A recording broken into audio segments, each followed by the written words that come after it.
What's going on, guys? My name is Marcel Flores. Welcome back to my YouTube channel, One Dapper Street. And a question that I get asked a whole lot, because many of you know that I went to FIT here in New York City, is do you need to go to a fashion school if you want to be a fashion blogger, a fashion Instagrammer, or YouTuber? And what was my experience at FIT? Would I recommend that anybody go there? So I'm going to talk about my entire process of applying to FIT and then graduating in my life after it, kind of trying to illustrate the answers to both those questions by walking you through my personal history. By the way, FIT stands for Fashion Institute of Technology. I'm going to be saying FIT a whole lot in this entire video, so it's important that you know that. Before I get started, if you have no idea who I am, once again, my name is Marcel Flores. I am German, I live in New York, I am a fashion blogger and have been for the past 6 years. If you haven't seen my Instagram, you can go check that out, and of course check out the rest of my YouTube channel where I talk about men's fashion and lifestyle several times a week, and I'm gonna be sharing the story of how I got to where I am today. 8 years ago I applied to FIT, and 7 years ago I started studying there. At that point I was still living in Germany, which made the whole process of applying to college a bit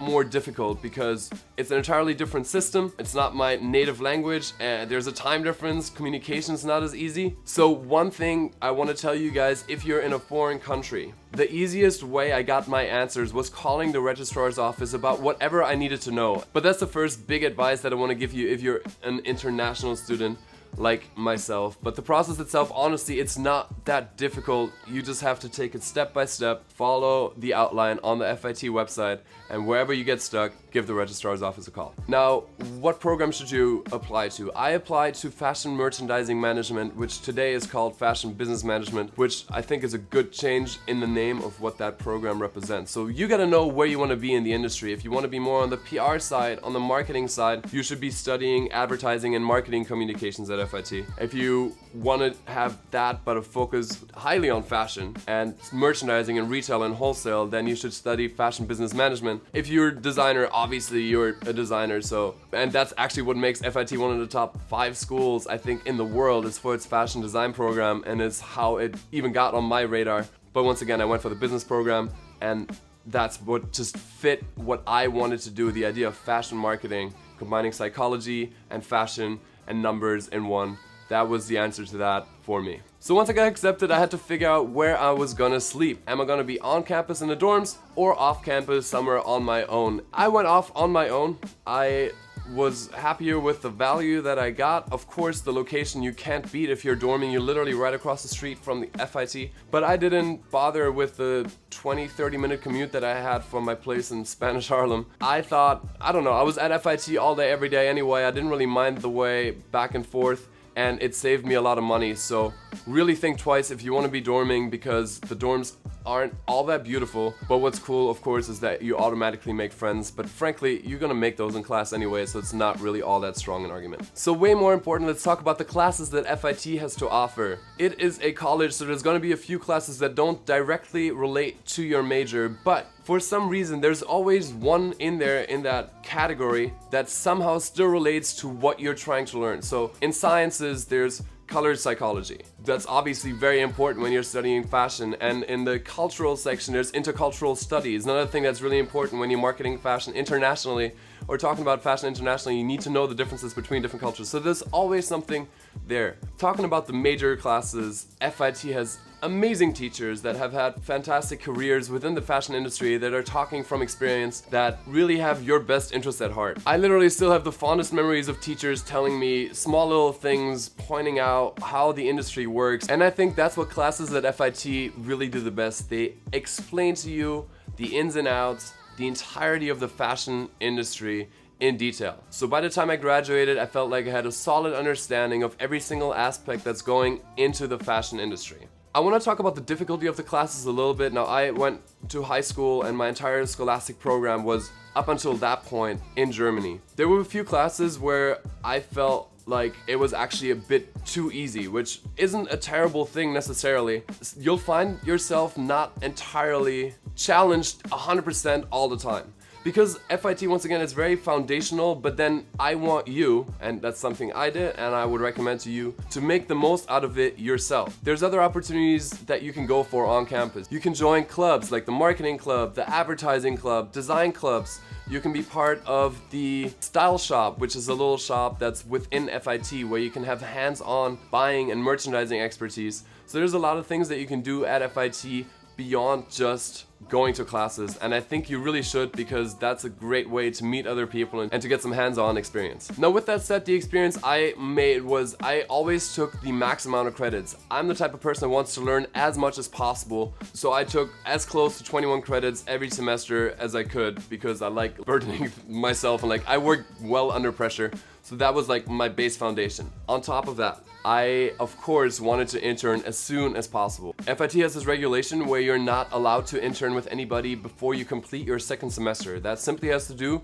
with the fact that they want you to represent FIT in a proper manner, they want you to know what you're talking about, and also they want you to get something out of your internship. And if you jump into that too quickly, you likely aren't gonna pick anything up because you don't have any base knowledge to really absorb that much. Frustrated the hell out of me.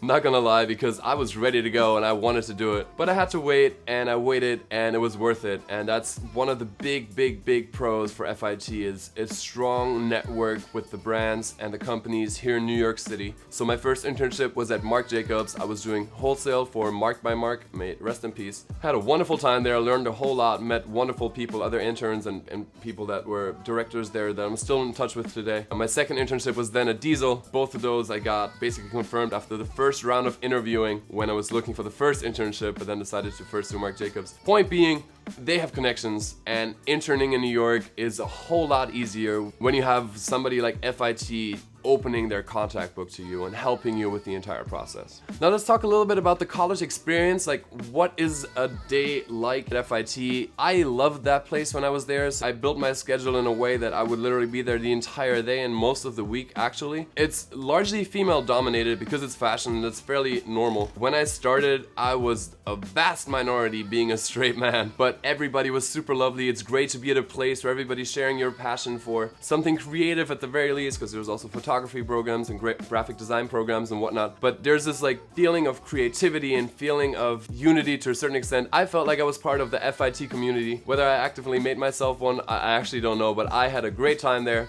It's not what I thought like a classic college experience in the US would be like, having been raised in Germany. It's not the biggest campus, it's not a big party school. We do go party, we go to the clubs here in New York City, and there is a campus feeling. There are clubs that you can be a part of, like athletic clubs, like I was part of the dance team, there's a volleyball team, a basketball team. There is things to do that really drive that like college spirit. I overall had a great experience, but just be aware that it's going to be a very unique experience considering that it's in the heart of New York City. Now let's jump to the last point of my experience, but the absolutely most important to take away, and that is the networking aspect. It starts with the internships and the teachers. I think the biggest point is actually your classmates. I today am a professional fashion blogger, and I'm still talking to classmates that are working at magazines, that are working at brands, that are working at PR firms, that are other bloggers, friends of mine. It's lovely to have that network merely by going to a class and being a little bit interactive and open-minded. The networking here within New York City is so ridiculously important, and FIT is such a strong center for that, where you can easily meet a myriad of different people that you're going to be working with in a myriad of different ways for the rest of your career. So how did all of that affect me becoming a fashion blogger? Two big influences right at FIT were one of my friends, Dan Trepanier. He's used to be known as the style blogger. He was the first successful style blogger that I've known in real life, and he was a big inspiration for me to start. So once again, networking. Two, Moti Ankari, my business partner, one of my best friends, one of the biggest bloggers out there right now. Once again, networking. I met him at FIT. That's how we became friends. He took me to events. He introduced me to other bloggers. He introduced me to magazines. He was a big reason that I am where I am right now. But where did I meet him? FIT. Another big thing was taking a photography class because I knew that's something I was going to be using a lot. So there's tools that FIT gives you, of course, a whole lot of confidence because I felt like I knew what I was talking about. I knew the fashion industry inside and out. I knew that I could teach men everywhere something beyond just style, like a legit knowledge about fashion, about construction, about design, about trends. So, do you need to go to a fashion school to become a fashion blogger? No, you do not. Does it help? Absolutely yes. I am one of the few that went through that experience, but I feel very confident in what I do and it's going really well. So I think FIT deserves a solid amount of credit for where I am in my life today. And that wraps up today's video. I hope I could condense the information as much as possible. I know it's a lot, but it's a really long time that I'm trying to fit into a really short amount of time. So I hope you got something out of this video. If you have more questions, please drop them down below. I'll try and be in the comments as much as possible. But a quick side note, because this is the first video where we officially have 100,000 subscribers on this channel, so I want to take a second to thank you guys so incredibly much. You actually surprised me and Brian, he's sitting right there, because we expected this in like, there he is. We expected this in like 2 weeks, so we don't even have like a proper 100K video out there yet. But this is our first attempt at a 100K video because a lot of you have asked for this in a video back, I forget which video it was, in a video a couple weeks ago and then also on Instagram. So I'm hoping that this helps you guys and we'll come up with something really special for the proper 100K video. That's it for me today. Thank you guys so much for watching. I'll see you soon with the next one. Until then, stay dapper. Bye.